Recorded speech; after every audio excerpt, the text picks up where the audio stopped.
9 days to go now until the historic summit between U.S. President Trump and North Korean leader Kim Jong-un in Singapore.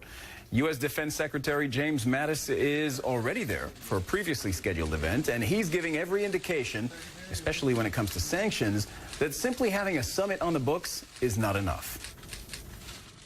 Especially now, we must remain vigilant, and we will continue to implement all UN Security Council resolutions on North Korea. North Korea will receive relief only when it demonstrates verifiable and irreversible steps to denuclearization. That question of denuclearization is only one of the policy and logistical details still to be worked out.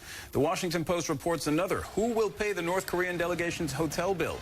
According to the Post, Kim would like to stay at the posh Fullerton Hotel. The presidential suite there rings up at around $6,000 a night. Singapore may actually be asked to pick up the tab. Let's bring in our Alexandra Field in Seoul. Alexandra, not long to go before the summit. What happens between now and then?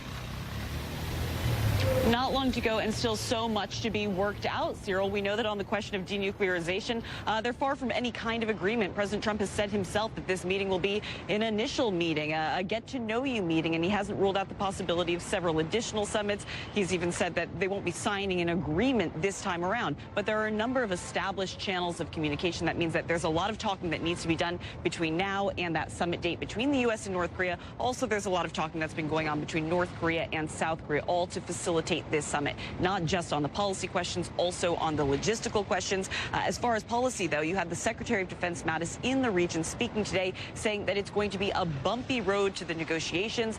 He was expressing the fact that the U.S. is standing closely with its allies. He says that he and his counterparts are maintaining a strong defensive front in order to enable a position of strength for the diplomats who have a lot of